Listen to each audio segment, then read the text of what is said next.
Ah, Welcome, everyone. Welcome. Why am I not hearing anything today? There we are. Welcome, welcome, welcome. This morning, you light up my life. You know that song. What was I doing yesterday? I was doing something yesterday and I had to turn the light on because I couldn't see what I was doing. I was going by feel alone and I was like, this is not working out. So, because I had to plug something in because we had this storm yesterday. We had a storm yesterday. Did we ever? That lightning was absolutely amazing. And so was the thunder when listen, the lights went out for like 3, 4 seconds, you know, oven light, everything. And my son said, Mom, why can it do that? I said, well, we only have a sliver of that light that we run through our homes and we harness. But that is pure, raw power. The light is absolutely powerful. It lights the way. Why is that important? Look at what you can do with light. It has so many functions. You don't change the light itself, you just harness it to different degrees. You get a laser. The laser. You get that. You can cut through something with light. It is most powerful. It is most beautiful. But mainly, it is there. And if you use the law of correspondence, as above, so below, as within, so without, there's light within you. There's light within me. I think they said that the word light is mentioned in the Bible 433 times. 433 times. I mean, that's a lot. What's so important about light? I want you to think about this. Light can warm you, light can cool. Mm? There's so much that can be done. You can purify with light. How do you know? Go to any hospital with a jaundiced baby, and what are they under? Blue light. It breaks up the bilirubin into very small pieces so that they can excrete it, or else it hurts them severely, right? Light. We always see it on the outside, the sun in the sky, the moon at night. We always see it. But then we sing things as little kids. This little light of mine. We sing those things. I'm gonna let it shine. So if you're gonna let it shine, where must it be? If you have this little light, and we say it's little, we'll take the time to foster it and make it grow. You have light within you. Mm? You ever seen a pair of eyes that were dull? What's missing from there? The light is. You see, we take light for granted. We take light for granted. But imagine if you could not light your path. Well, then we'd stumble in darkness for quite some time. And what happens in the darkness? You get a little scared because you don't know what's there. And when you don't know what's there, you are uncertain, unsure of yourself. But turn the light on, and what happens to you? You become bold. Why? Because you can see. You're comforted by light. You're comforted by it. Mm? You're comforted by light. You're warmed by it. Light is there to do so much. And the brighter that light is, you understand, if you've got something in your life that you say, oh, well, this is of no use to me, how do you know? How can you possibly discover if it is useful to you or not? Shed some light on it. Well, that's a popular aphorism, isn't it? Well, shed some light on that. Bring it to light. Why? Because when you bring something to the light, you understand it, you see it, you know what it is. But look at what we do sometimes. We are afraid of light. You don't want to see the thing because you think the thing is going to hurt you. No. When you look at it because it is lit up, now you know what to do. Now you know how to act. Now you know how to think. Now you know how to speak. The light is nothing to fear. The light burns away fear, on the other hand. You got a bad attitude and you don't know where it's coming from? Sit down for a moment and like the searchlight, scanning, scanning, scanning. Start scanning your thoughts. Start scanning your life. The light does not judge. You point that light in the direction where you want it to go and say, you see this thing right here that's hidden that I'm so scared to bring to the rest of the world? What are we going to do with that? Shine the light on it. Why? It'll clear things up for you. It will show you.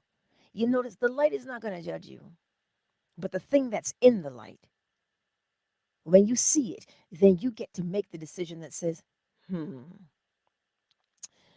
beneficial or harmful? And if you deem it harmful, the moment you say, this will not do, the light will burn it away for you. Because it will show you what you're doing. And that's when you say, I don't want to do that anymore. But without the light, how do you know which way to go? I forget. Where's cyber? Thy word is a light unto my feet and a lamp unto my path. But it's in Psalms. I just don't remember which one. Thy word. What is the word? It's the law. It's a light unto your feet. You can see your feet when you turn on the light. So you know, I see you, beautiful. That's a gal acknowledging a few moments. You see, the light that you have within you, when you allow it to shine, it will show you who you are. It will show you any illusion when you shed some light on it. The light that is within you is for you to scan yourself so you can see anything that is in there. But again, we are afraid to do that. Oh, but what if the light oh, is your freedom? When you can see the pathway before you, you don't fear because the way is clear. When your pathway is lit, you know when to turn, when to keep straight. You see what it does for you to have the light? It comforts. It emboldens you. Yes. And it allows you to relinquish the things that are holding you back. If you can't see what is holding you back, it will continually have power over you. That's what it is. Shine the light on it. But you see, the beautiful thing with light is this. As within, oh shoot, light shines quite bright. White light. Look at our spectrum. You got the white light in there. All those colors come from that white light, just in the way you bend it. Why would you bend it? Because it'll have a different use. It will have a different use. Thank you, Jay. Psalm 119, verse 105. Thy word is a light unto my feet and a lamp unto my path. You see, the analogy comes to mind. When you're kept in the dark, mm, somebody's keeping you in the dark. Why? Why would somebody keep you in the dark? Mhm. But when you shed light on that situation in your life today, this is your power. How do you know what you like and what you don't like if you don't take the time to shed light on it and to see what you're looking at? There's no Look at what happens. You have a child and they're in their room and say, "Mom, I'm scared of the dark." What's the first thing you do? You turn on the light and you say, "You see? There's nothing here." Shine the light under their bed. You're like, "See? There's nothing there. You're safe." So now that you turn off the light again, you know what is there because you looked. It brings reassurance. It is showing you day in and day out. This is why you always turn to the light. A very wise man said that. Always turn your face to the light. Turn your face to the light. It'll reassure you. It'll comfort you. It'll protect you. Oh, indeed. Indeed, it will. So the next time you encounter a situation, a particular behavior within yourself, because it is the self, and you say, I don't know what to do. I don't know if I should go left. I don't know if I should go right. Shed some light on this situation.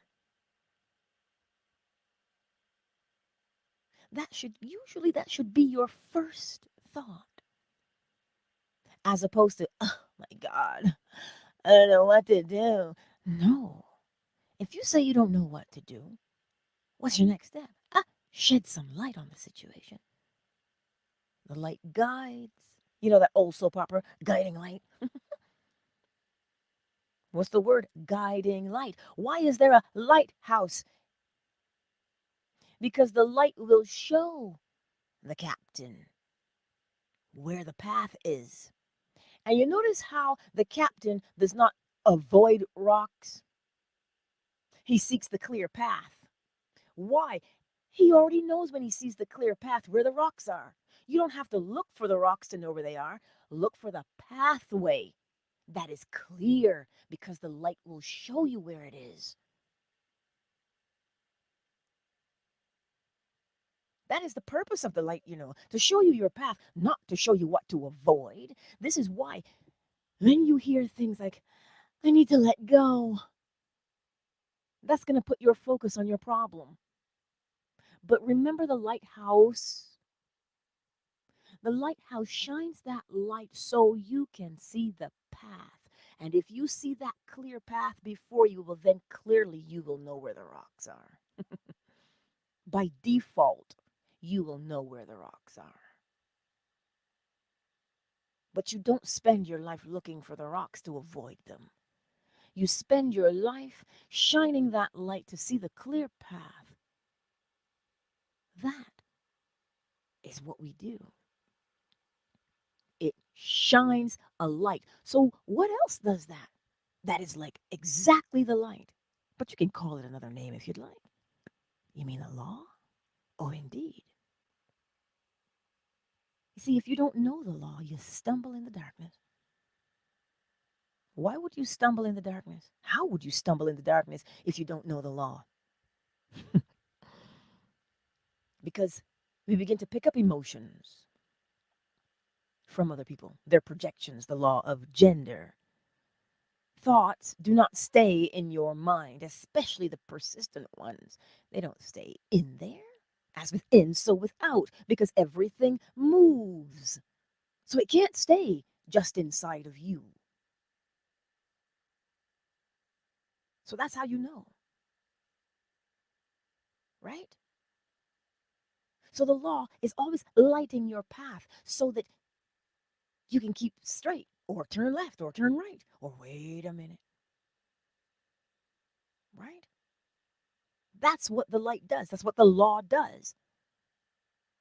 But you see where the darkness is? We pick up an offense. Oh, how dare you, Greta? You pick up an offense. Oh, you hurt me. You wounded me. That is all part of the darkness. When you shed light on it, you will recognize, oh, snap, that is a projection, and I can lean this way and it will just go right by me. The light also teaches discernment. Wow. Because when you look at the situation that you've just shed light upon, you will know how to act. You will discern.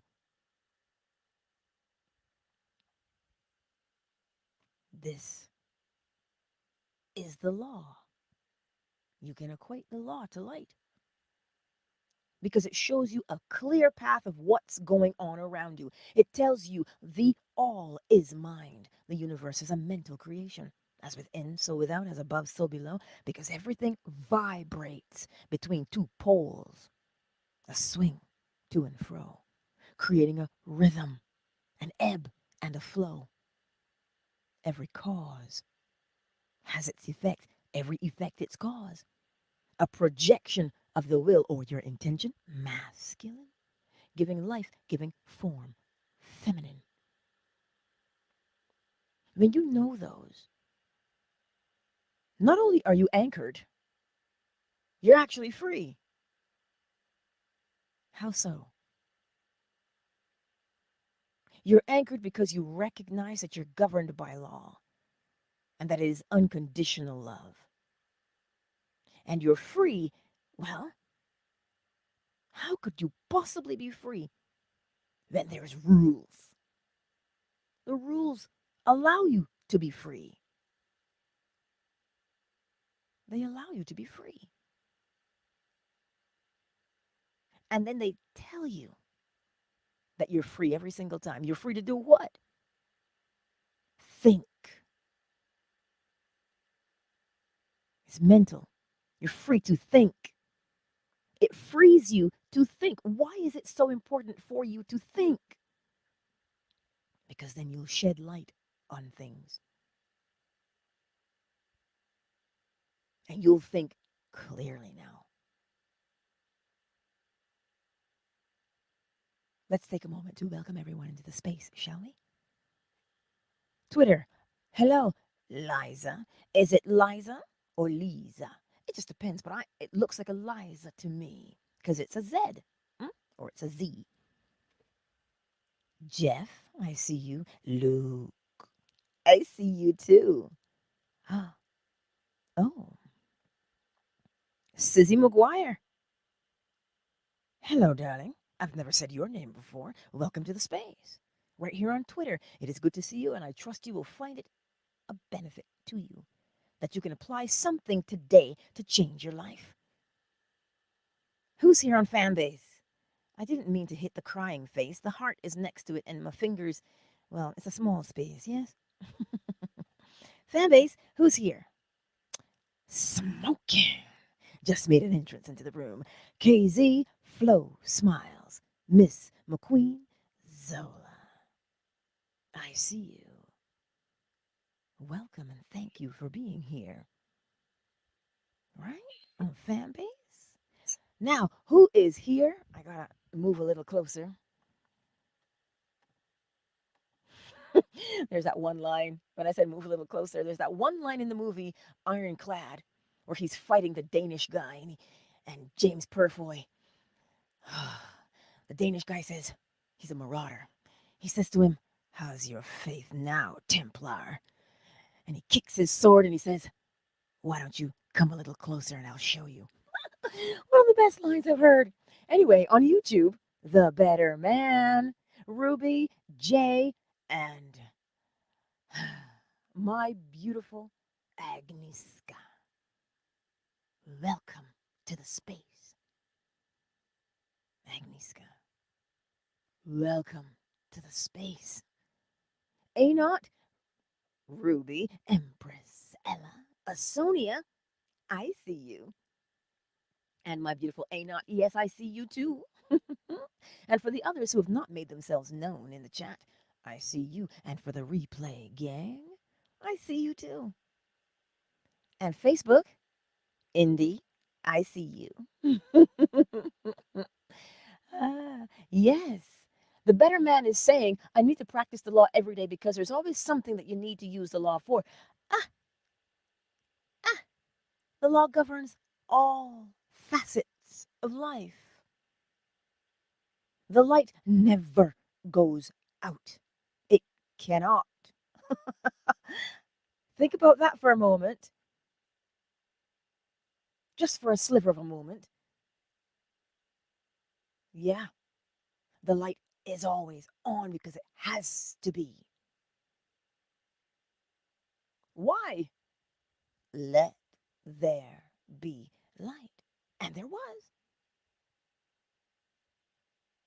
You could go back to that Bible and say, well, wasn't it the first thing created? Was it created or was it called forth? One and the same, perhaps. You see, let there be light. The first thing, let there be light. Why? Because you need to see what you're doing. How can you possibly know what you're doing if it is darkness around you? So you have to call forth the light to show you the way. You see, all these little TV shows we take for granted and we think they're cute. The Care Bears, what did they project? What was that? The Care Bear stare was light. They focused their light somewhere. Aw, that was so cute. And we just leave it there. Andrea. Hello, darling. The light. So if you know now, let there be light was the first thing after, well, the all or the creator, whatever you want to call it. Whoever called forth light knew they needed it to do what? Show them what to do. Hmm. So the next time you have to make a choice, the next time you have to do something, get a little creative and say, let there be light.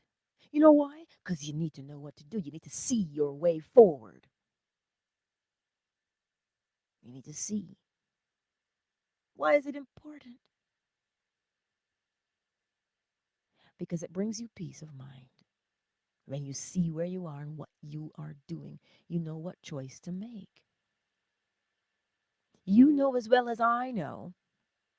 See, now, for those people who are visually impaired, whatever degree their visual impairment happens, if I take my glasses off, well, we're going to have problems. But I'm working on this. I'm working on this. So I don't have to wear them anymore.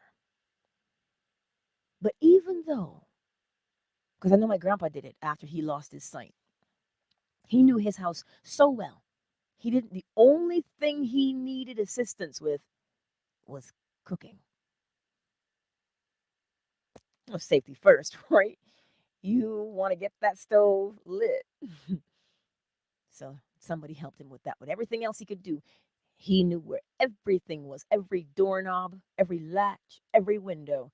He knew how many steps left or right, straight down the middle. He knew where everything was, just simply by memory now after that. So to him, that memory was his light because he had to use it to get around. His memory of where everything was.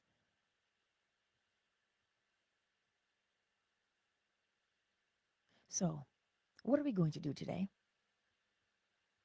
We're going to allow that light that we have within us because it is not hidden. You cannot hide the light. You try. This is why the scripture tells you you can't put it under a bushel. You have to put it on the mountaintop where everyone can see it because then light. You see how light is not stingy? Well, you know what? I'm going to keep my light for me. I don't care about you. It doesn't quite work that way. If you want to, I want you to understand, comprehend what I'm saying to you today. What you withhold from others, you withhold from you. So, because think about this now. If you say, well, fine, I'm not going to shine my light on you, I'm not going to share my light with you, well, you have to turn it off. And then you're in the dark as well. And now we're both blind. Huh? Because you don't like them. I'm not going to shine my light on you because I don't like you. You hurt me, so I'm not going to shine my light on you. You have to dim or turn your own light off to harm them. So who are you harming really? Mm, you're harming you. So don't think for one moment that we can escape. If you think, ah, but Angela, you don't know how they've hurt me. No, I don't know how they've hurt you. But if you stay in the darkness, you'll continue to hurt. Turn the light on or take it out from under wherever you've hidden it because you were afraid. Take it out from under there. Fear is like a black shade, huh? And it lies to you. It makes you think that if you hurt them, that you're not hurting you, but you are. So this is why sometimes it will, because unconditional love is unconditional, right? It has no conditions. Scripture reminds us it rains on the wicked as well as the righteous. It doesn't choose. You know why? Because we all have the capacity to be wicked. We all have the capacity to be righteous. So think about this for a moment.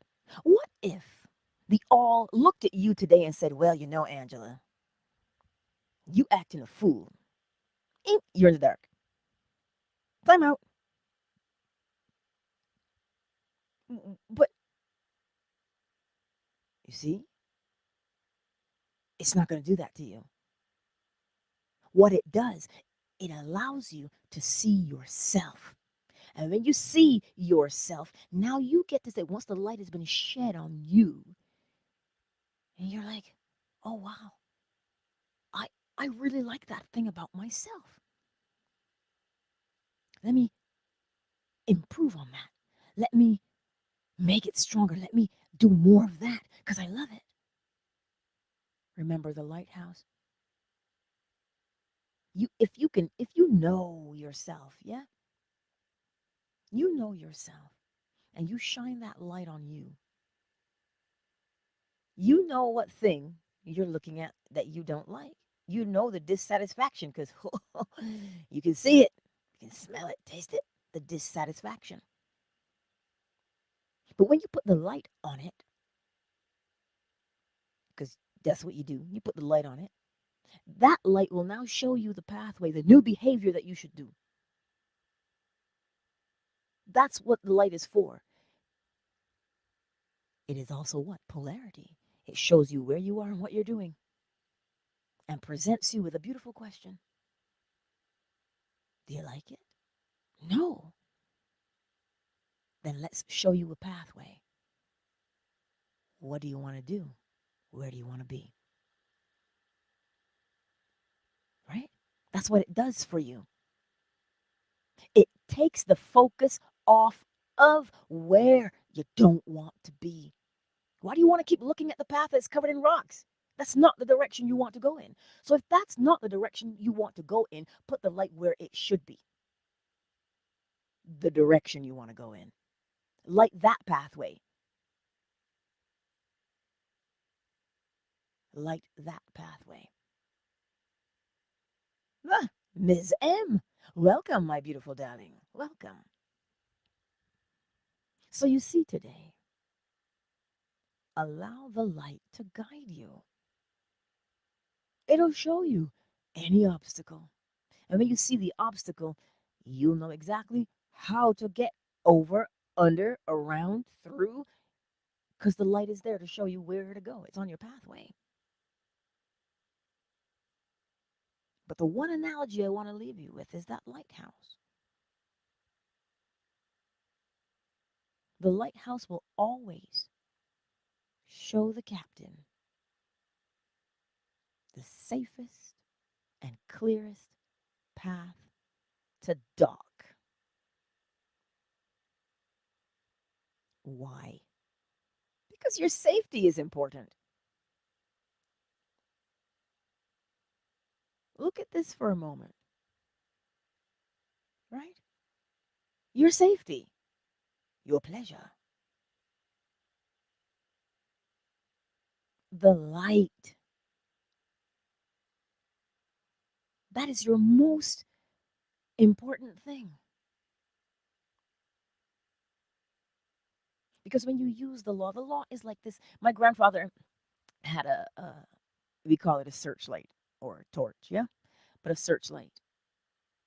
And when you garden, especially at night, you go out because you're going to find the critters who are eating your cabbages.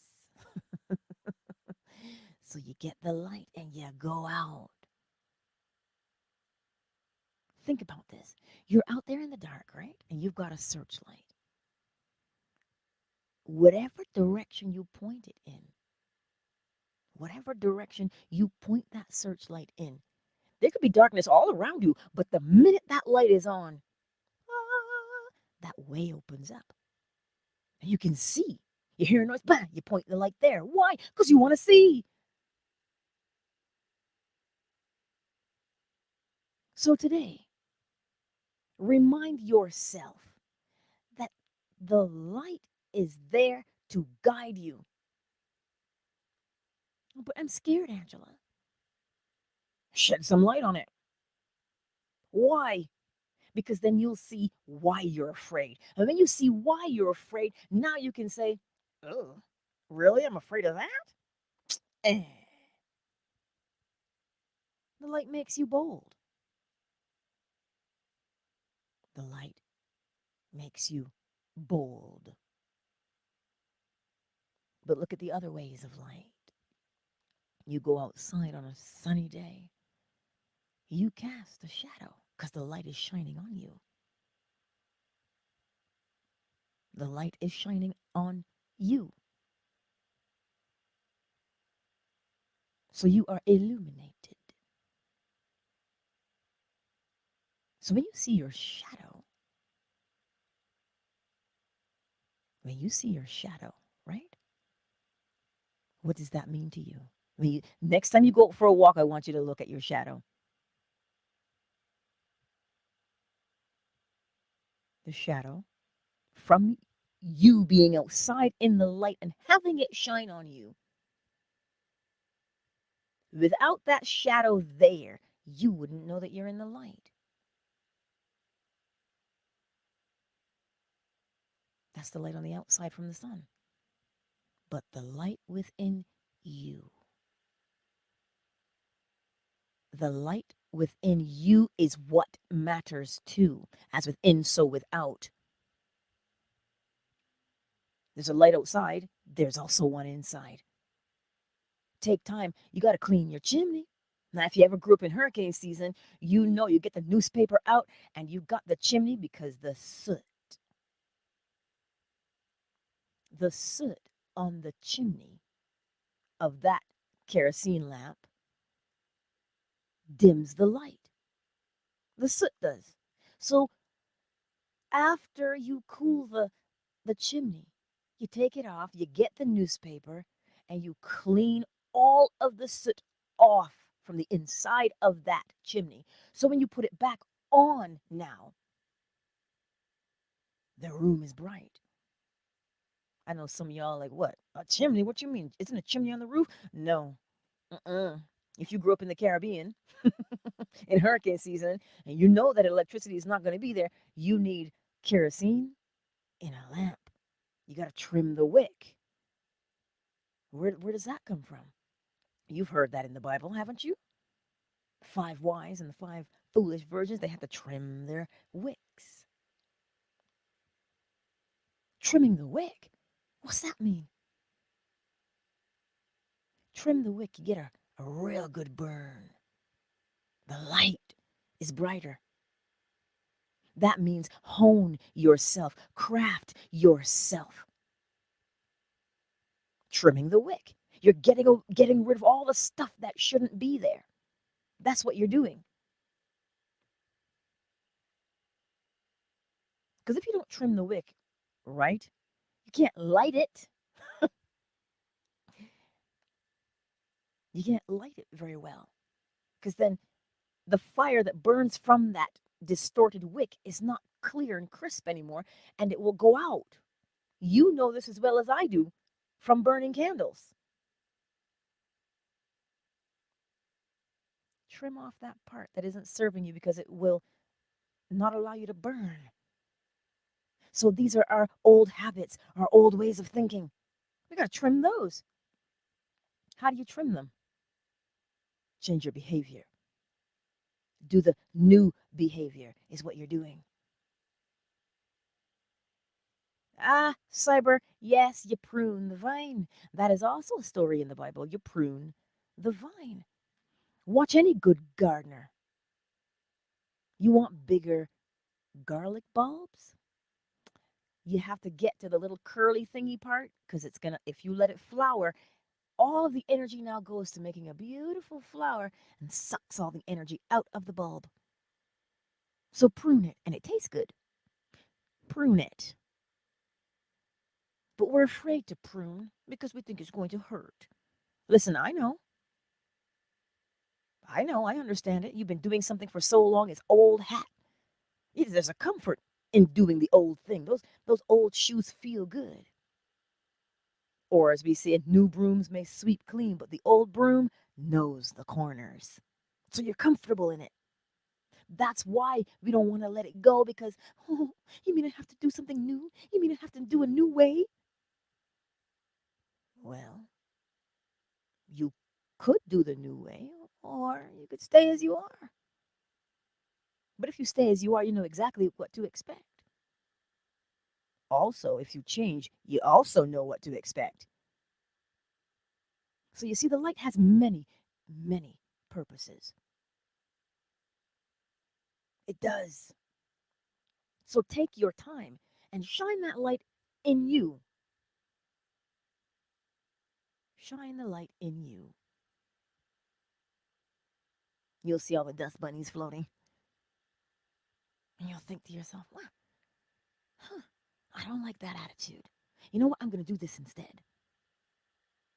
And because that light is so beautiful, you will remain consistent with the new behavior. Now, here's something for you to help us to persist. To help you to persist, you know, when you feel like giving up, you feel like, I can't do this no more, Lord. I'm tired. You know, when we feel like that. We all feel like that. Yes, we do. But to allow yourself to remain persistent, the light is always within you. It doesn't go out. So even though you feel sad today, the light is still on. Even though you feel happy today, the light is still on. You feel copacetic today. Come see, come sa. A little bit of this, a little bit of that. The light is still on. And so long as that light is on, that is what will pull you forward through any situation and allow you to persist. That's what it will allow you to do.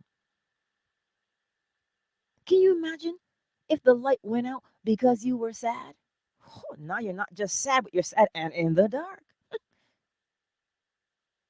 The light is consistent. Now, here's another beautiful thing: nobody can extinguish your light. Nobody can extinguish your light. But know this: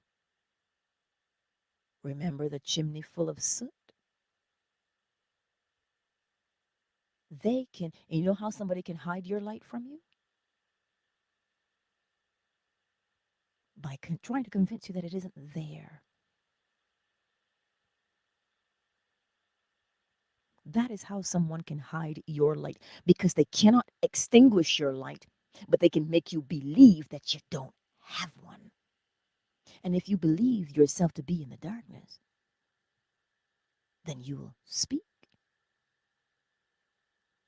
and behave as if you are in the darkness. So then I want you to understand, comprehend it. Nobody has the power to extinguish your light.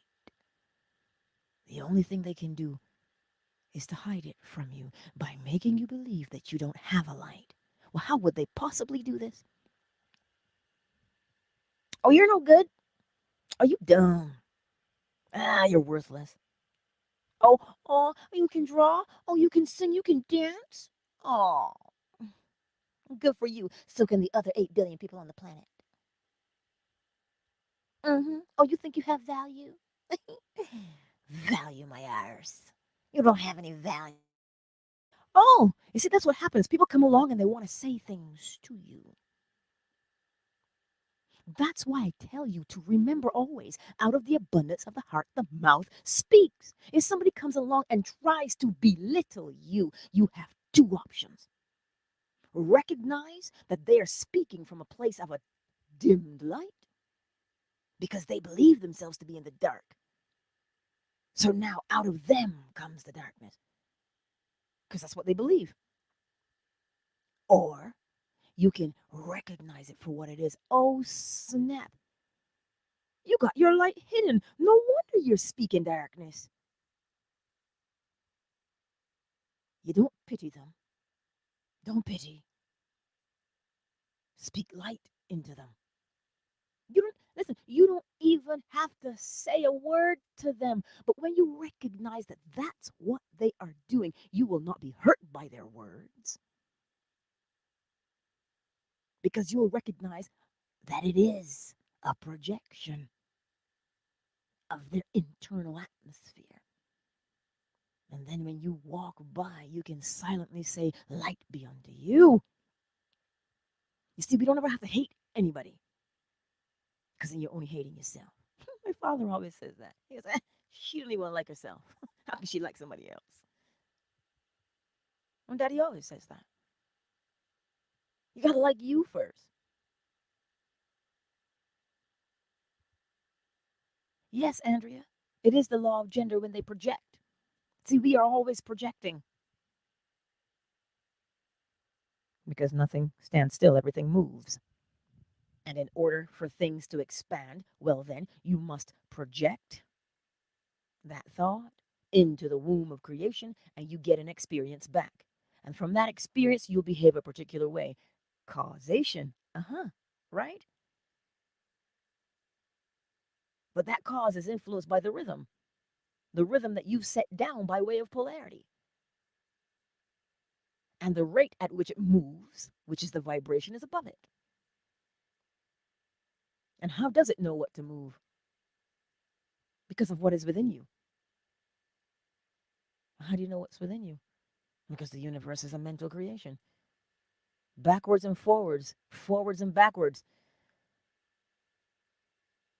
the law is. So, what did we learn today?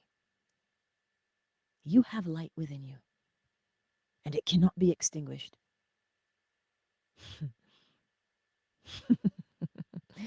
And here's the beautiful thing about that. Here's the beautiful thing. Every time you look around in the world, you see a projection. That projection can sometimes be like a shade. They just want to, you know, look at what we say. Isn't there a thing called the shade room when you throw shade at somebody? Consider this. What do you throw shade at? You don't throw shade at the rain. You throw shade at light. Why would you want to throw shade at light? To diminish the appearance of that light. So today, remember, as you meander through the throngs of people, whether online or in the real world when you step outside, nobody has the power to extinguish your light. You see, when you begin to walk in that knowledge, when you begin to walk in the knowledge of, you, you can't extinguish my light, it makes you bold. It comforts you, it brings you peace of mind. But you also notice the freedom that it gives you. And then when you see the freedom that you have because of the light that is within you, you will be very careful to not dim the light of someone else.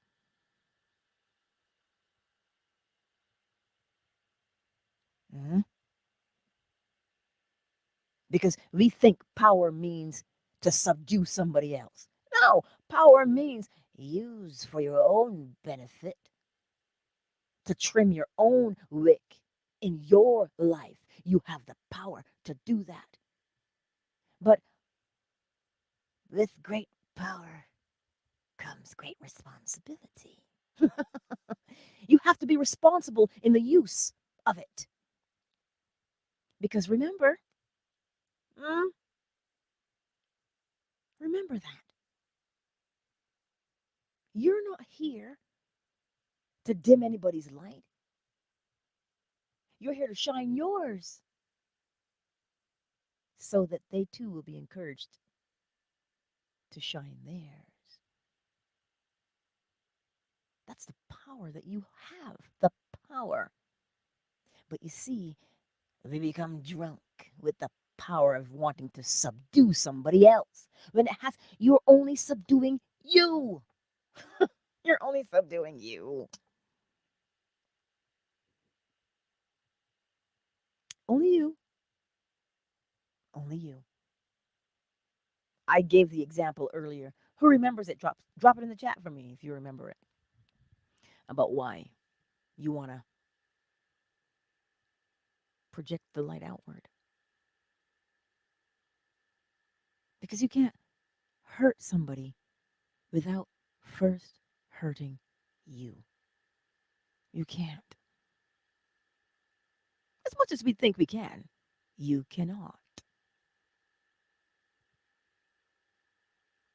Hmm? So today, be encouraged and know. I listen. I'm just reading because we take things for granted, right? We greet each other with the word grand rising. What rises?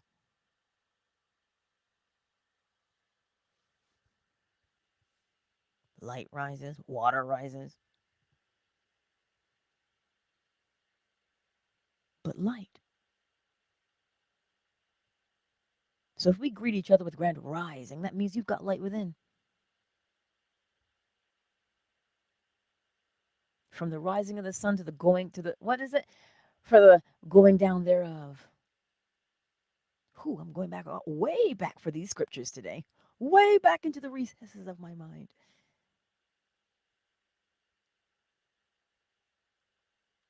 So be encouraged to know that not only do you have light, not only are you light. Why do you think they call us light beings? According to science, now the Heart Math Institute, you can measure the aura of a person. What's the aura? Oh, light. Hey, yeah. You can measure their aura from their heart. It emits this magnetic. What is magnetic? The light is. So you see, we can go left, we can go right, we can do whatever it is we please. But sooner or later, you will come to the comprehension that there's light within you. There is light within you. There's light within you. Use it. And you notice how we get different colors in the light spectrum. Why? Because the light has been bent to a certain angle to produce a different effect, a different color. I don't even have the little remote. Let me see, because I'll tell you. Ah, I do have one. We have the red spectrum, the green spectrum, the blue spectrum, white light. So depending on how you bend the white light, you'll get blue, green, or red. And then if you bend those colors further, you get the pinks, you get the cyans, you get the yellows and the oranges and the purples. Different functions. But the light is going to be the same, just a matter of how you bend it. So you see, you're always bending the light. It's how you get your shadow outside as well. You're doing this every day. Your mood bent the light. That's what happens. So today, I want to leave you with that. Understand how great you are. The hymn just went through my head. How great thou art. How great thou art. Oh Lord my God. Yeah. Let me tell you something. You are great. And again, I'm not telling you that you're great because I'm comparing you to someone else. I'm telling you that you are great because you are. You're incomparable. You are incomparable. You have a unique set of skills.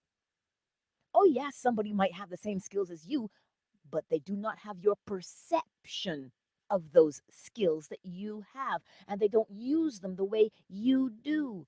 This is why we can have many singers in the world.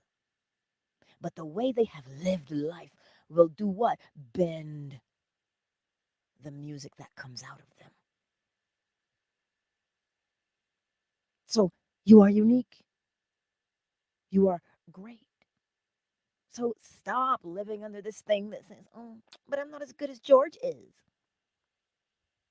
Okay, live life like that.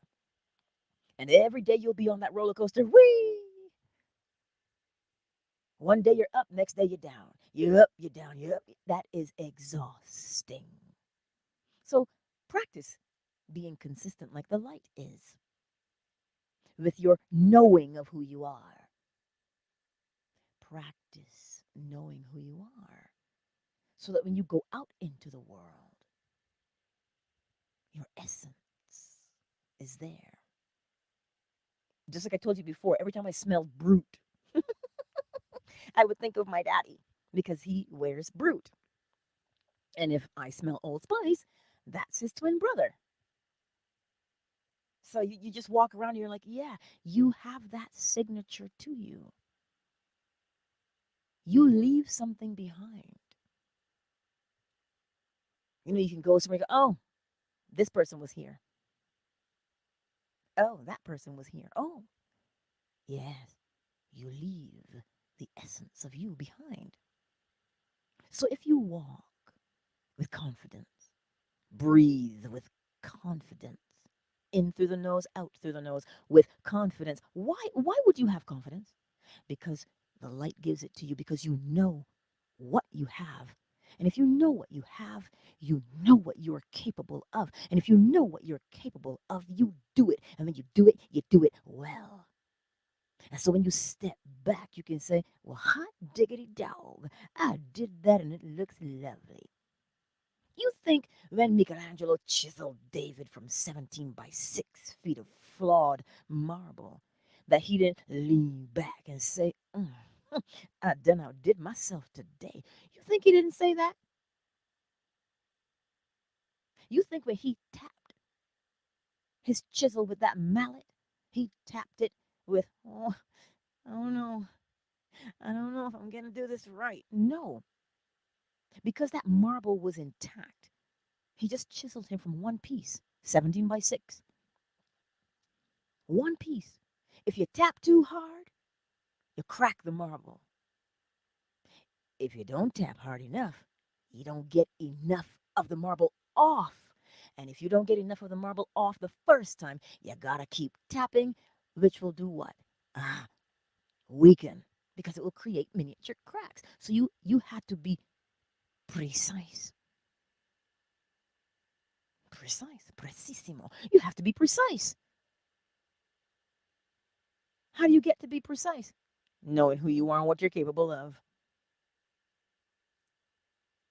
But we want to walk around with, oh no, this person is so much better than me. And that is only your perception. You don't have time for that. They have their own light, and it's the same as yours. All that differs is how much time you spend with that light. The more time you spend with light, it'll change you. It'll show you. It'll burn away things that shouldn't be there. The laser, right? It'll burn away things that. So if you see somebody and you think they shine brighter than you, that only means they've spent more time in their own light. So you can't be jealous. Go spend more time in your light. So you see, we are always in a position. The law always gives us the ability to rise higher than we were yesterday without judgment, without browbeating, without comparison. Because those things are, listen, you beat yourself up, you dim. You're putting a shade over it. You complain, you put a shade over it. So next time, you think before you act. You'll ask yourself, hey, am I dimming my light? Well, not a lick of that today. I'm going to shine as bright as I can. And I'll have to walk by you with my shades on. Whew. See, but we want to dim that light so we don't burn somebody's retinas. Nah, they can wear shades. You stay beautiful and great as you are because you know what it feels like when you don't. And you know as well as I do that that's not a good feeling, right? So, wow. This is all the gravy there is, y'all. I didn't even do a countdown. Jay is saying it's Fluorescent Friday. Yes, wonderful message and reminder. There's light within us. Use it. Yes, ties, tidbits. Use it. Use it. And the next time you encounter a projection, because we're always encountering projections, you cannot help it. It is law, so it always has to be there. Something is being projected into, right? From, to. Sound familiar? Polarity, yes? So, what are you going to do? Are you going to sit there and be scared? Of course not. You have light within you. You have light. You are light. You see the difference? If I tell you that you have light, who has light? You. So then that makes you the light because there's only the self. So instead of I have light, I am light because now you put yourself back into oneness. Mind, body, spirit, they look like three, but they are not. They're simply one. I am light. Well, then behave like light. You don't know what light behaves like. Well, we have encyclopedias, or we can use Google. What is the nature of light? And now, what behaviors can you do to imitate that? You see, we are incredible. We are beautiful. That's what it is. Remember that always and live from there. Oh, but Angela, that's not a house. That's not a car. But Angela, I'm still under the bridge. Listen, when you begin to walk as light, move as light, be as light, do you think anything is withheld?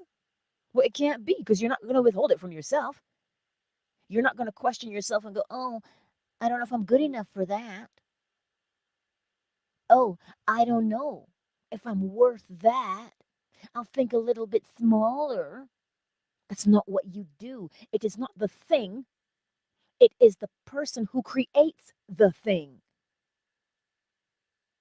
So if you are confident, you will create confident experiences. But if you're sitting in the corner, I'm not good enough, what are you going to create? It is always going to be why? Because this is not my opinion. The universe is a mental creation. It is a mental creation. So, what determines the created thing? The mentality. What is your mentality? Is it one of confidence to know that when you say, let there be light, that there is? Or is there, well, I'm not sure. Maybe I'll try and jiggle with this switch and see if the light comes on. Because those two things will bring about different effects. Let there be light requires a level of boldness to know that when you call, it comes. There's no let there be light. No, there's a let there be light. It is a command, not a suggestion. Maybe I think perhaps you should. No, it is a command. Let there be light. Period. That's what it is. So, what kind of mental universe are you creating? Well, that depends. What is your mental garden like? What is your mentality like? You see, that's where our actual work and time goes. Well, why is that? Because the things on the outside will reflect to you where you are mentally. Why? Because you have to see it. As within, so without. So that's why if you look at the thing on the outside and you're displeased, don't get mad at it. Change the image that created it. And what image created it? You, me. Oh, I didn't get what I want. The law must suck. The law doesn't work. The law is totally against me. The law has no time to sit there and go, you know what? I'm going to make George's life hell today. No, no. The law is not petty. There's not time for foolishness. The all is mind. The universe is a mental creation. That is why you spend your time developing your mental fortitude, because it is from there that you create. You mold and shape that light to take form. You do, I do. That's what we're doing. Look, countdown initiated. Because you know if you get me fired up in here, Andrea, yes, period. I always thought that was such a unique thing to say because it just, like, that's what it is. It means you're done, period. Full stop. That's what it is. But we're running around fighting every shadow. Don't fight shadows. When you go to the gym, right, and somebody's shadow boxing, what are they doing? They're fighting themselves to do what?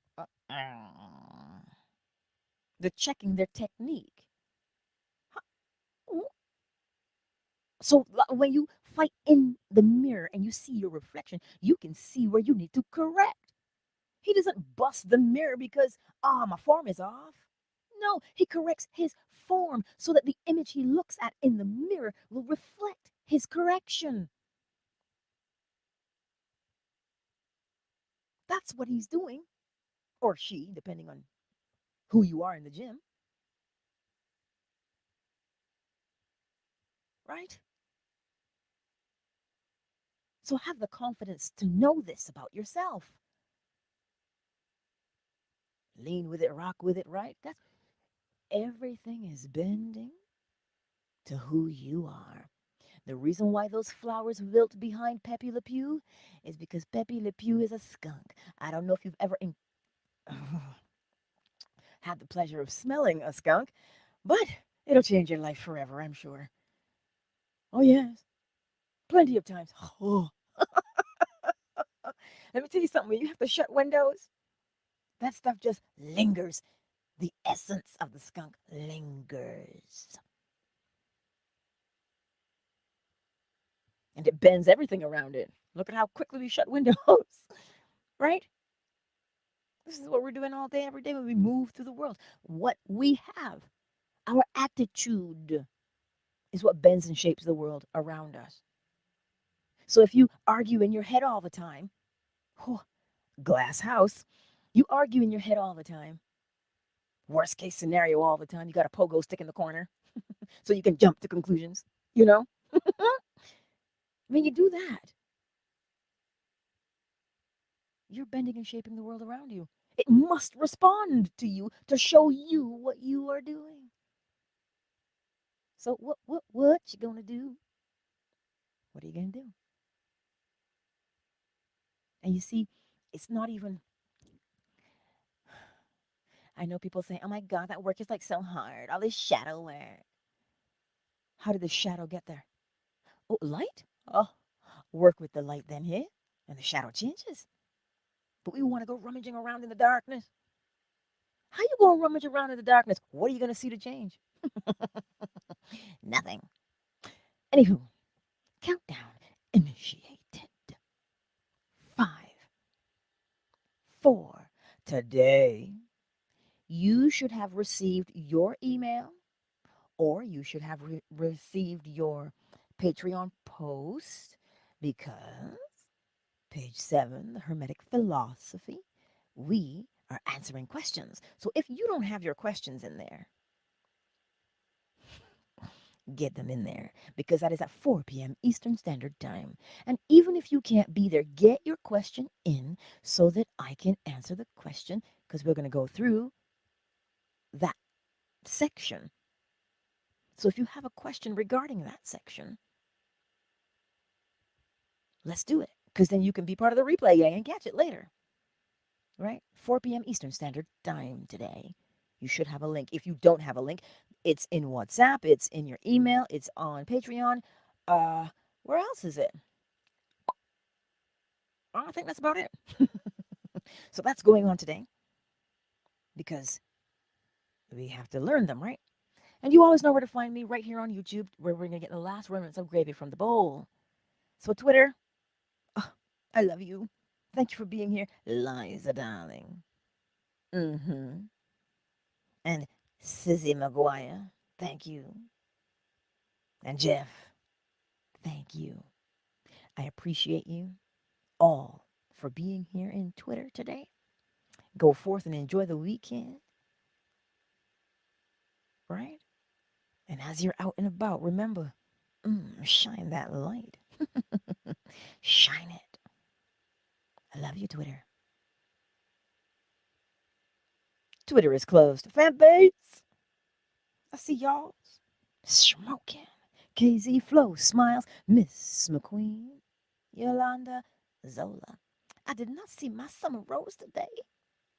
Lachey. Hello, darling. But yes, that's where we're going to be. You guys can pop on over to YouTube if you want to. Um, so yeah, Lachey, if you want to get the last remnants of gravy from the bowl, the link is in my bio to find me on YouTube. So I'm going to see y'all's later. I love you. Peace out, fan base. Hey. Oh, pardon me. Somebody's talking about me. um, YouTube, Facebook. We are here. We're together again.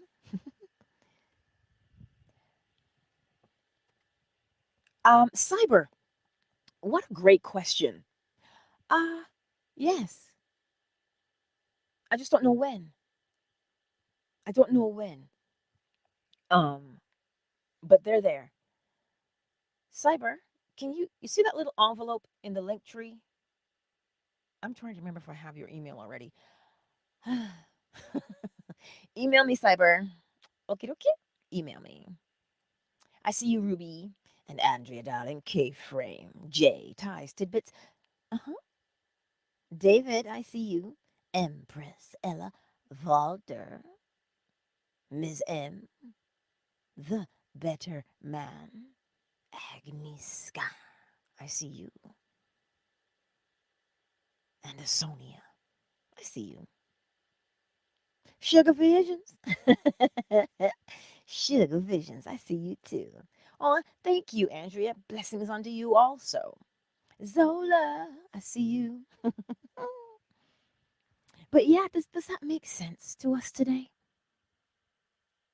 We are such beauty. And I know there's lots of speculation. The law does not leave room for speculation. It is or it is not. You have to look for the evidence, right? To support your claim. And I know some people say, "Oh, but we're slaves." You think you're a slave?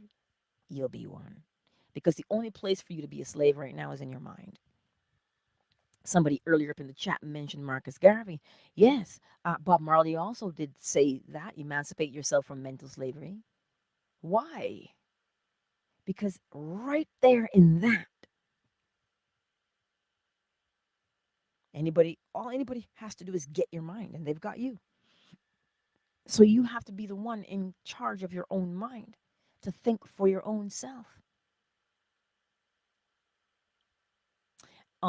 There's a link in my community post every Wednesday at 9 a.m. Well, 11 a.m. Eastern Standard Time, because that would be 9 a.m. for me. Um, Lance and I do current events, and Lance will give the current event, and he asks questions. The audience asks questions about whatever current event it is, and I show you which law is being used. Because let's not get it twisted. Lots of people are aware of the law. Lots of people are aware of the law. So what you gonna do with what you've got? Well, that depends, right? So if you learn the law, you can maneuver yourself through the world, right? So that's what it is. I just love you guys so much. I can't wait to see you later on today so we can answer some questions about the Hermetic philosophy, because the whole point of learning the law, it is your foundation. And you know as well as I know, a strong foundation is required, or whatever you build on it, well, if you build a strong foundation, then your structure is going to be strong.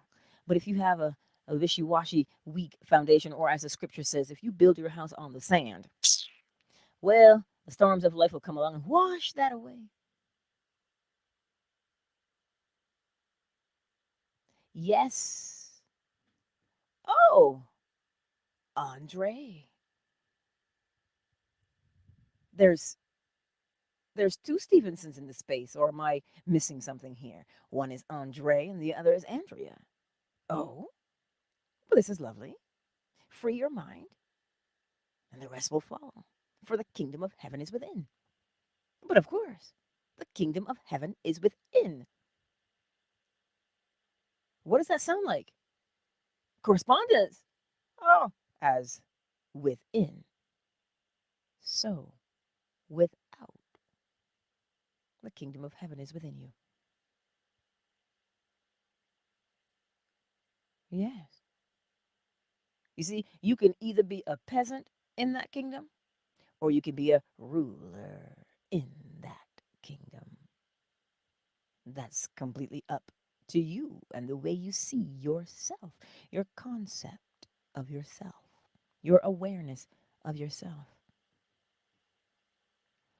Ah, there's siblings. Oh, look at that. There's family in the family. Yeah. You gotta love that. You gotta love that there's family in the family. That is beautiful. I'm loving it. Are y'all twins? I'm just curious. I'm just curious. Cyber Funkadelic. Yes. I just love hanging out with you guys. I just do. Because the law is so beautiful. It really, really is. And like I tell you, it doesn't matter what kind of day you're having. If you know the law and you use the law, you can change the outcome of any day, right? Remember, too, the law of rhythm, the ebb and the flow. You're not going to be happy 24/7. You're not going to be sad 24/7 either. There's an ebb and a flow, right? As long as you know the law, because things change. Things will always change because everything is moving. Every cause has its effect, and every effect has its cause. And it keeps going back and forth, cause, effect, effect, cause, effect, effect, cause. It keeps going back and forth all the time, or in and out all the time. So everything changes. But what remains the same? The law does. So even though emotions may come and go, I'm going to sing it now, right? Just emotions taking me over. Yeah, even though emotions come and go, they are governed by law.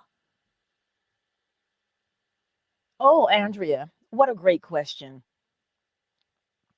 I know Sugar Visions, right? They're cute with their Andre and Andrea. um, Andrea's question is this: what image did the Elohim create man in? The one you're looking at in the mirror.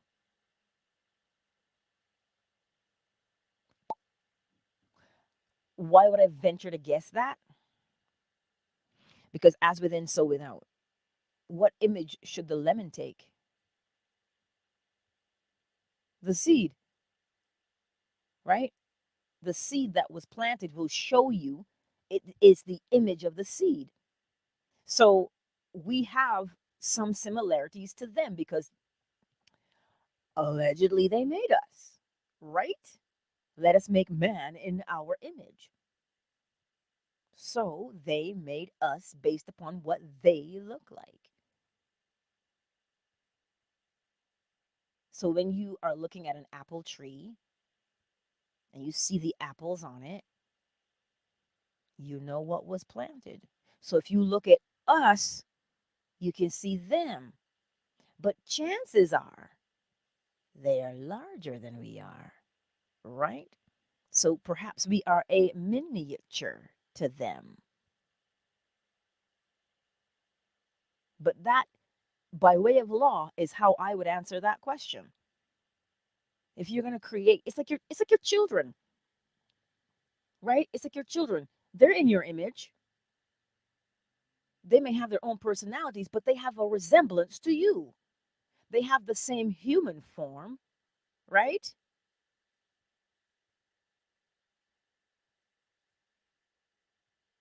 They have the same human form. So for the Elohim and how they made us in their image, we have their form too. But because hue, H-U, the color, perhaps, perhaps their color, right? Because that's something I also learned, um, that each of them had their own, they had their own whatever shade they were. And so whoever they made looked like them. That's why there's 5 phenotypes. Let me see if I'm correct there. Uh, the different cultures. Huh? But that's how I answer that question, Andrea. As within, so without. We are the reflection. Yeah, we're the reflection. So then we must look like them in some degree. Yeah. So you see, the law works. The law is yesterday, today, and forever. The law is consistent every single time. It creates predictable change. Is how you would say that. At least that's how I would say it, because everything changes. The law doesn't change though. So that means that what? It governs change. If it isn't changing, but everything around it is, then it is the one governing the change and governing that change in an orderly fashion, never chaotic. Why never chaotic? Because rhythm is predictable. And predictable things, you know how it's going to happen, right? So that's what I would say as per law. What a beautiful question, Andrea. Beautiful question. Thank you for that. Yeah. Well, my beautiful friends, it's Friday. I am going to go do some work because we have Independence Day tomorrow. What? You know, 4th of July. Ours is on the 1st of July. Canada Day. That's what you call it. There'll be lots and lots of fireworks and barbecues and things. And I'll be just like, please. I'll be like, you know what? Happy birthday to you. But I'm going to probably just be reading. I'm going to probably just be reading, because that's just my personality. What will I be reading? Oh, I'm reading James Bond. Ian Fleming. I'm reading his books. Yeah. I usually do excerpts from the books that I'm reading because I do narrations. And so that's the fun thing for me. Do what you enjoy. Really and truly. Do what you enjoy and hone your craft. If you love it, just do it. You know? Because it is just something. I've always loved stories. When we were growing up, we had a mobile library. A mobile library, yeah. It would just come in this big bus, and you'd get on the bus, and oh, just the books. I was like in heaven because books have just a smell to them. And so that was always something I enjoyed doing. Probably got that from my grandfather because he read the Bible to me all the time, right? So I couldn't read, but I developed a love for reading because I loved stories because he would always tell me stories. So I love stories and I like to tell the stories, right? So that's the natural progression was to narrate naturally. So that's why I always encourage you, you do the things that you are interested in because you develop that interest from way back then, right? So use it and have fun doing it. Indeed, there's a lot. There's so much that we can add to our lives and our existence. And if you use the law, I auditioned for this one book yesterday. Oh, well, two. My word. Whew.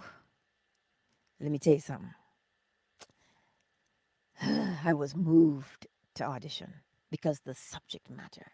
One of them, she was talking about Jesus, and the other was a memoir. Whew. There's something to be said about a memoir, you know? Like it's just a beautiful thing to tell someone else's story. And that is just beautiful to me. So again, that's why I encourage you to do the things you love doing. You're not doing them for someone else's pleasure. You're doing them for yours. And something comes from that because it is projected. And because it is projected, the seed is projected into the womb of creation. Well, then you're going to give birth to something. But if you don't plant the seed, how can you reap the life from it? Project it by doing it. You understand? So if you're the next Michelangelo because you like to draw, paint, sculpt, carve, who knows? Just do it because you love doing it. And because you do it, you create an effect. And that effect, which is an experience, will create another cause. See? But we're sitting on our laurels. We're sitting there and saying, well, what I have isn't good enough. But the market is so saturated with what I have. No, it's not because you're not in it. How can it be saturated if you aren't in it? Everybody's not in it. So do it because many people can do what you do, but nobody can do it like you. Nobody does it better, right? Nobody does it better than you. Things resonate with us. If this person's artwork resonates with you and it moves you, well, then you will partake in it. But it doesn't mean that the other people who do that same artwork, it doesn't mean that they're not good. It just means it doesn't resonate. Ah, Andrea, let's put that into perspective because you are correct. This is, I'm going to read it and then I'll explain. Books are also a way for evil individuals to use the law of gender without people realizing what's taking place. Choose books wisely. She says, not you, Angela. We're just speaking in general. But yes, because you are correct in this instance, right? People use the law to project whatever it is they want to project. So then if you judge, well, here, if you judge, look at why so many people have a problem with the Bible. Because there are some truths in the Bible and some not truths in the Bible. What was the intention of the Bible? Right? So you have to when you look now and you read, all things work together for good for those that love the law. You want to call it the law, you want to call it the Lord, semantics, right? So even if someone intended to hurt you, you can always see through it when you know the law. Does that make sense? You can always see through it. When you know the law, you're not a victim. When you know the law, you can see, you can hear, you can read between the lines. Then you know the law. You can see a snare when you know the law. But I understand you for the unsuspecting mind. I hear you, right? I hear you loud and clear. Yes. So that's what it is. And this is where discernment comes in, to look at a title or a writer and say, So when you read it, you can discern what is being said. You can read between the lines, you can see the parables, you can understand them, right? I hear you. You're correct, my beautiful Andrea, you are. So you see, the law is ever before us to guide, nurture, protect, you name it. But that depends on your perspective, your perception. See, if you know the law, then you know what it's there for. It guides, it loves unconditionally, it elevates, yeah. But if you don't know the law, now your perspective goes, oh my God, I feel like I'm being punished. Why is the universe against me? Remember what I told you yesterday. The universe can never be against you, or else it will be against itself. And a house divided against itself can never stand.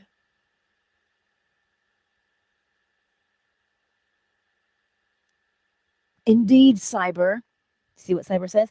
He says, I've been doing that, switching out the Lord for the law. I've been reading. Such an interesting way to take it all in. But of course. But that's it. See, it makes you feel a, a certain sadness for Lil G, right? Because here's Lil G. If you think about it, compare the law. And this is how compare contrast. And then you'll begin to see what's happening. The law does not force you to be anything. Sure, you can go outside in the dead of winter and stick a seed in the ground because you want to and nobody can tell you what to do, but you won't get a harvest. But if you align with law, you see, the law does not beat you down and force you to do a single thing and tell you, do what I say or else. The law doesn't do that. It doesn't need to. You will decide what is good for you. So Lil G is running around stomping feet talking about, oh, you do what I tell you, I will destroy you in a lake of fire. Oh, you've angered me, so I will punish you. There's none other before me. Thou shalt have no gods but me. I'm sorry, because I can't make you love me if you don't. That's what Lil G doesn't understand. You cannot force people to love you. So that's why he stopped forcing people and just simply lied to you instead. Light? You don't have light. You aren't even light. You're darkness. And then you serve it blindly. But the law illuminates. That is how you can tell the difference. Ah, Cyber, you got me all fired up. I was just about to tell y'all I'm gonna go. I love you. But yes, it does give you a measure of sadness when you recognize what is happening with Lil G. And that's why the Lil G, Andrea, that we're talking about is the God in the Bible. That's who we're talking about. Lil G is the God in the Bible and all holy books. But what we're comparing it to, why we say Lil G, is because the all. The Lil G created what you see. Ah, Cyber, how beautiful. This is truly honoring God, though. We picture Lil G because of worldly creations, but he said, you shall not make for yourself an image in the form of anything in heaven above. Let me read that again. You shall not make for yourself an image in the form of anything in heaven above. Listen to it. Who was above at that time to make images of? Them. So if you make images of them, what are you seeing? You're seeing them. They don't want to be seen. They want to be unseen. Read it again. Read it again. You shall not make for yourself an image in the form of anything in heaven above. Because what they look at Enoch and what he saw, look at Ezekiel and what he saw, right? So if you go back and you make images of those things, how do you explain them to the other people who were there? Well, I went to heaven and look at what I saw. Look at what I encountered. Cyber, that verse, is it before the Tower of Babel or after?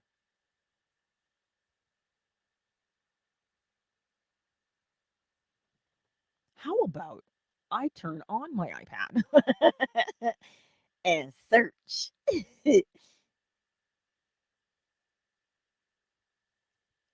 um, Tower of Babylon,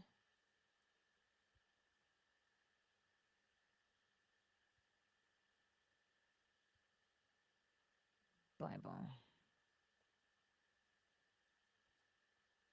I don't like when they tell me that. Oh, it's okay. I'm searching right now. But first, I have to choose all the traffic lights. I think that's funny. We were talking about light today, and because I have to prove that I'm not a robot, I have to choose all the traffic lights. Hmm. The Tower of Babylon. Genesis is where that is. So, because the Tower of Babylon is in Genesis, right? All right, that's there.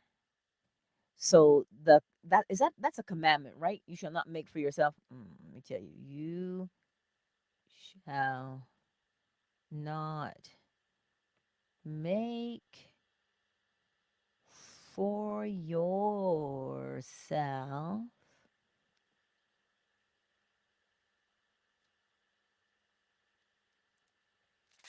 Yeah, it is from Exodus where the commandments are. You're correct. It is one of the commandments. So the minute I read that, I just felt, because you know how we say, because we personalize that you shouldn't have any more graven images. Like you shouldn't have a graven image of in any form of anything in heaven above, because then you're going to have to explain that. You're going to have to explain that. Well, what is that? Where'd you get that from?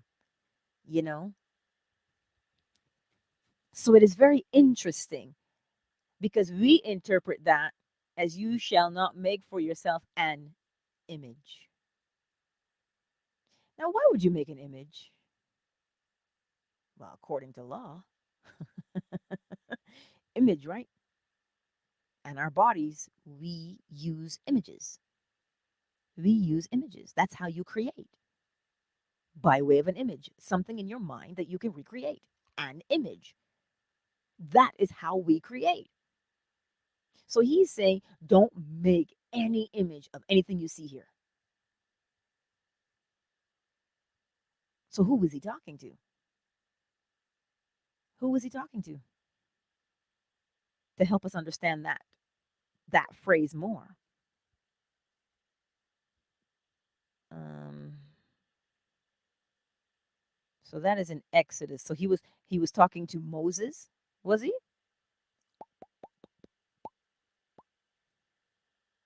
Was he talking to Moses? Um, you shall.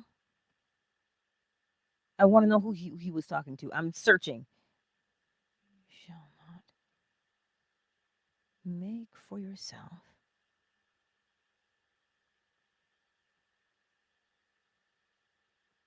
any image.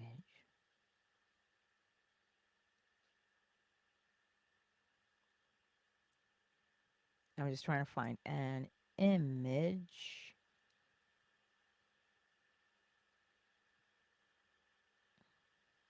in the form. Thank you for your patience, guys. In the form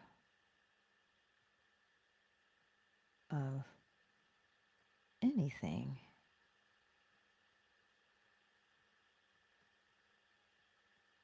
and heaven above. Oops.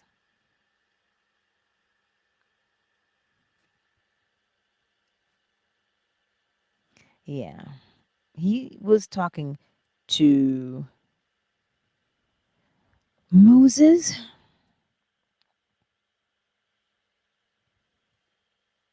You see, but the Berean Standard Bible says, "You shall not make for yourself an idol in the form of anything in the heavens above, on the earth below, or in the waters beneath."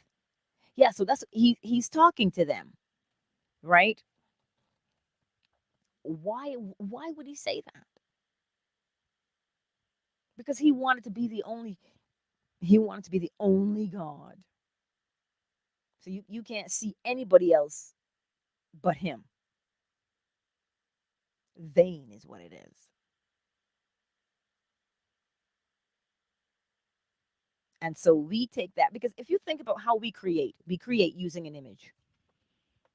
So to have that opposite now, we want to use the law of correspondence, as above, so below. So what that is saying to you, who this feels like a Monday night. What that's saying to you, you shouldn't have any image, right? You shouldn't have an idol. You see what we do with the things, if you think about it, the things that we want to create in our world, food, shelter, clothing, right? Those things that we want to create in our world, we idolize them. You have to make an idol of the thing, the image of the thing to recreate it. You have to make an image of it to recreate it. And so if you hear, oh, but that's idolatry, you're chasing after all these things, blah, blah, blah. Easier for a camel to pass through the eye of a needle than a rich man to enter heaven? Well, I guess Rothschild and Rockefeller and all of them are going to hell, right? But you see what I'm saying? It puts you in a position to question yourself and um, your own capabilities because now you feel guilty. You feel guilty when you say, "Oh, but you know what? I want this thing in my life. I need this thing in my life. It's part of my, that's what it is." So you end up feeling guilty for even wanting your basic things. So it creates internal conflict. Compare that to the law. Does the law create internal conflict in you when you use it? And this is how you know what you're dealing with. Because only one of those things brings peace, right? Does that make sense? Um, Andrea, can the little g also be compared to the ego? It almost sounds like how the ego acts, controlling. You see, the ego, I just want the definition of it because I want to see what Merriam Webster has to say because then that will help me to break it down a little bit more. Where are you, Merriam Webster, darling? She says the self, especially as contrasted with another self or the world. It can say the one of the three divisions of the psyche in psychoanalytic theory that serves as the organized conscious mediator between the person and reality, especially by functioning both in the perception of and adaptation to reality. That's a lot, but your ego, based upon what we're dealing with here, your ego has to do with your perception, how you see things. Your ego has to do with your perception, your it, your awareness of yourself, your perception of yourself. So how can you get rid of it? You can't get rid of the ego. People say, "Oh, you got to kill the ego." No, you have to change your perspective. Change your perspective, your perception. The self, the ego is the self. Um, which psychiatrist was? Is that Freud? Ego and the id. Y'all are stretching me today. You're stretching my thinking. The id, the ego, and the id. Your ego is your perception. You have to, this is what comes when we name things, right? When you name things and we split things. So, how you see things, all of those things in the memory there that you have stored, your filters, that is ego. How you see the world, how you see yourself, because there's only the self looking at the world. So, you can't get rid of the ego, it has its purpose. What is the id?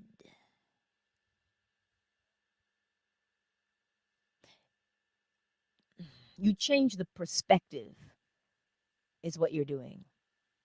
You're changing the perspective, right? Because the law always is going to elevate you. So if you're looking at, yeah, I knew it was Freud.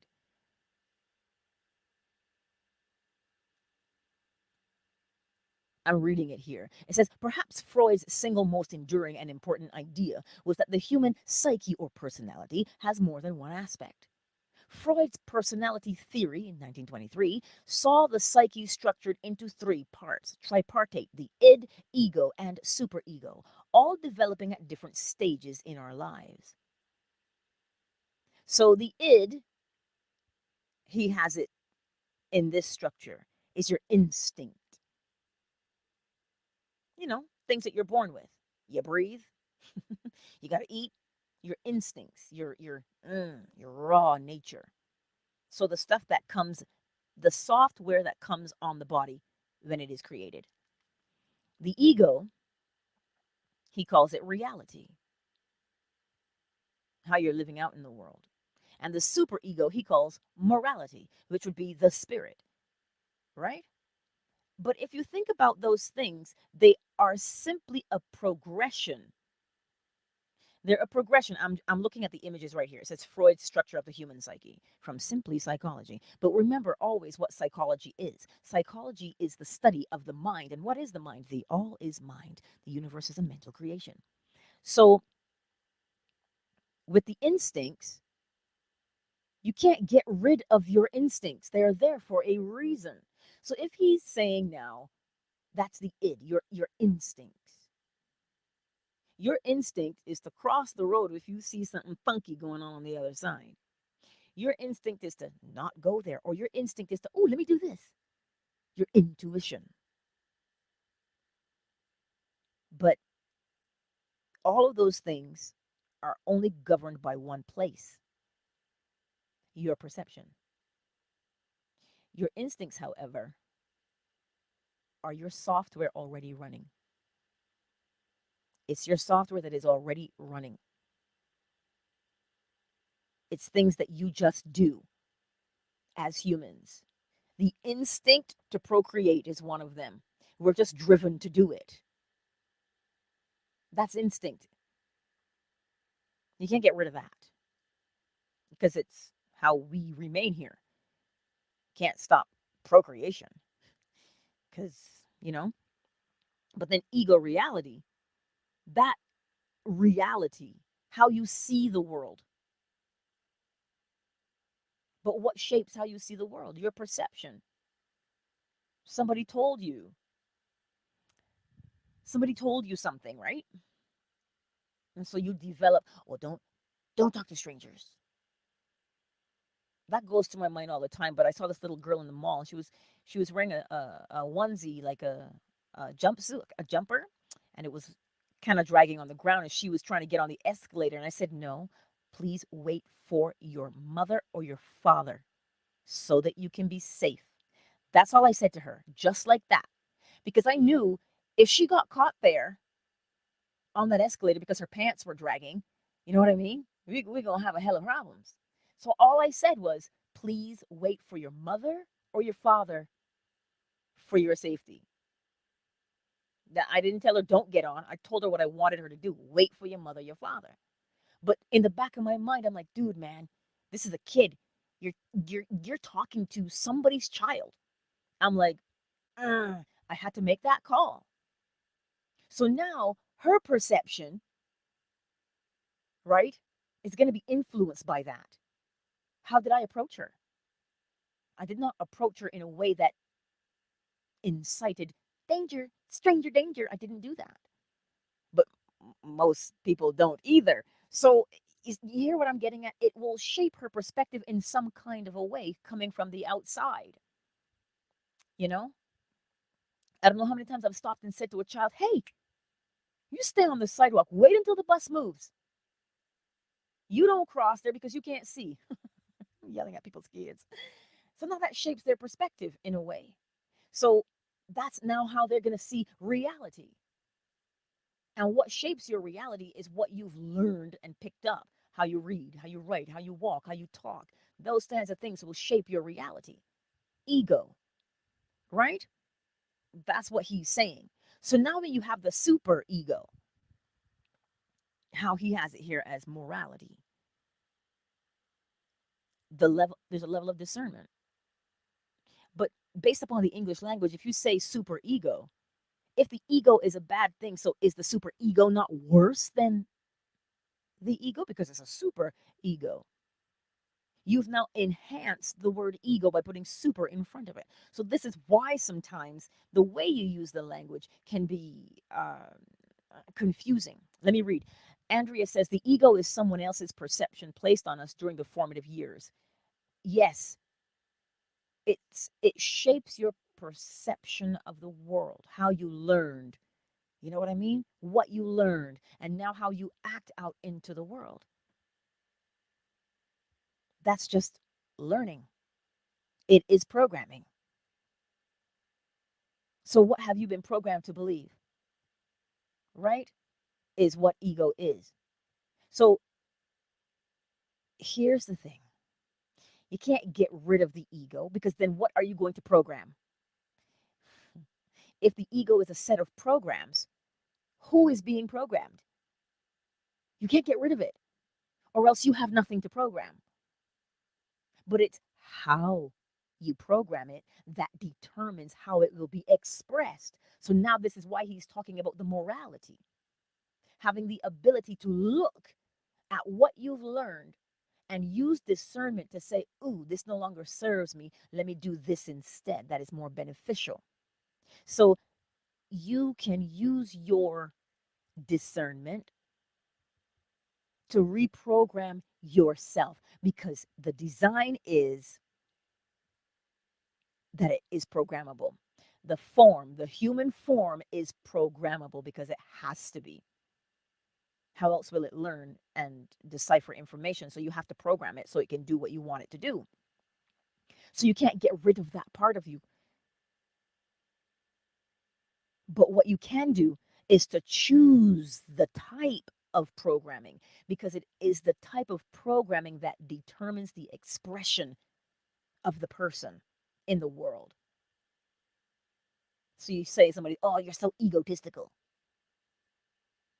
Aren't allegedly aren't children egotistical? Serve me now, mother. They're born with bells. Serve me, mother. You could say that that is egotistical. When in actuality, it is just how you program the self that determines its expression, whether it is good, bad, or indifferent. So the thing, the human form, is designed to be programmable. And you're correct, Andrea. So when you see the truth, that's how you program yourself now, by way of truth. Remember the lighthouse. It shows you the path. Thereby, you know if you stray from that path, you will encounter the rocks. So you don't have to dig out the lie. Live the truth. That's what the law is. So you see, the ego cannot be banished because the ego is simply telling you how you have been programmed, whether to uh, misuse who you are and to manipulate or to serve self and others. Just the two, right? Does that make sense to you today? Let me know. But wow, Andrea, beautiful observation. Because yes, and that's why I say when people, you have to understand what these things. Yeah, hey, Bree, you got to understand what these things are. You come with programming that's already there for your survival. Babies, they need to be fed and held. So their only worry is don't drop me and don't starve me. That's it. They have nothing else on their minds. But over time, as the child begins to mature, they learn things.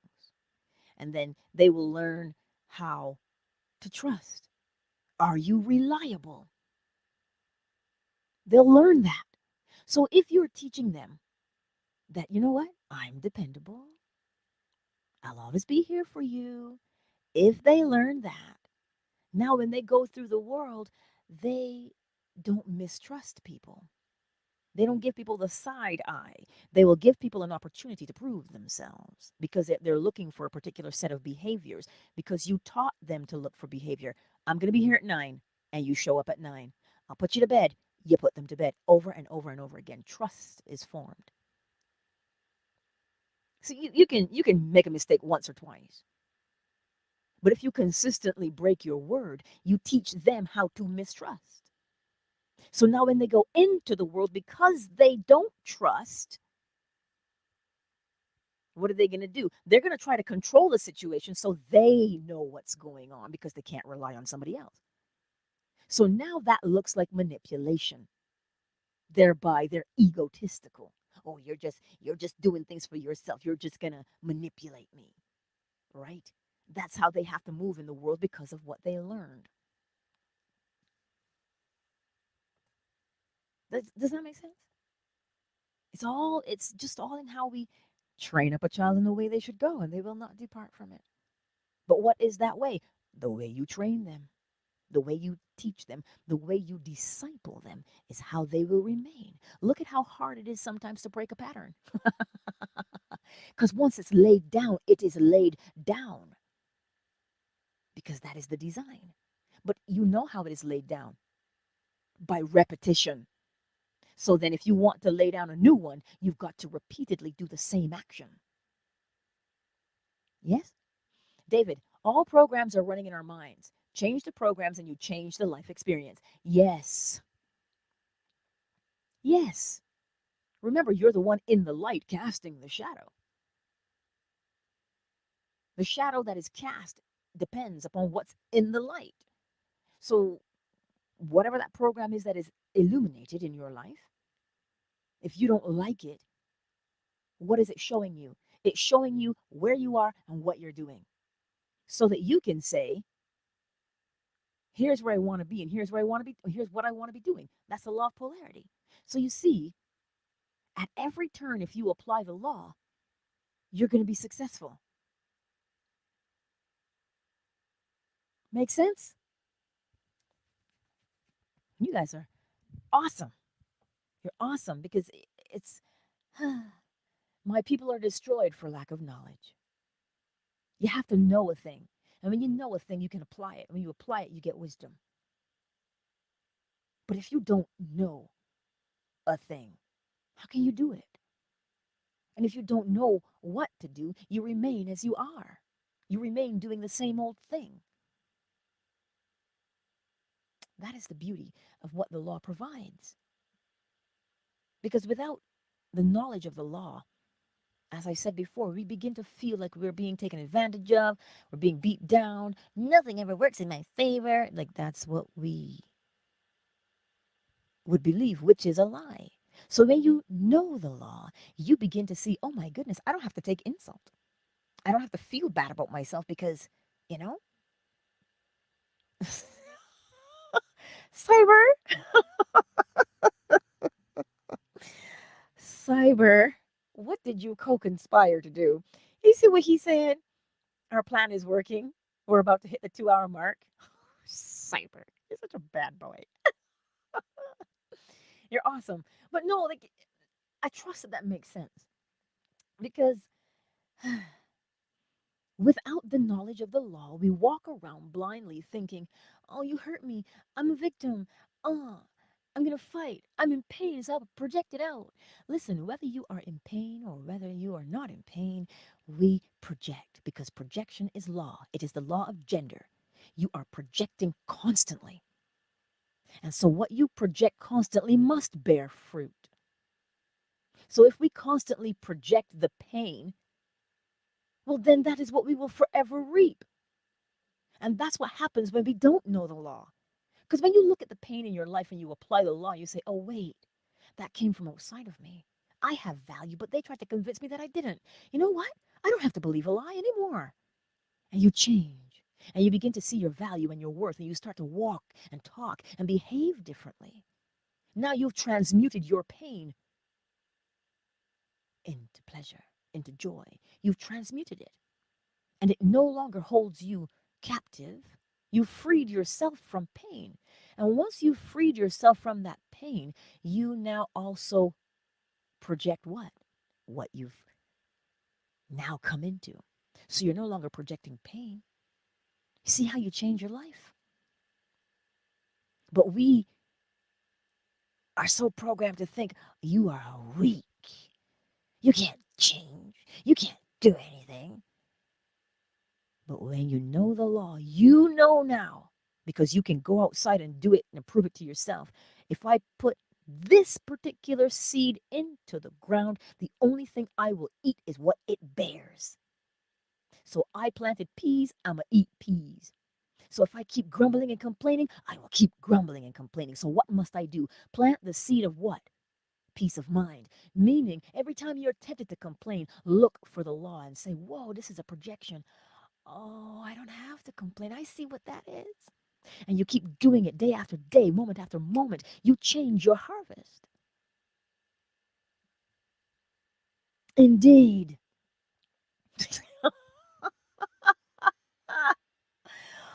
Oh, snap.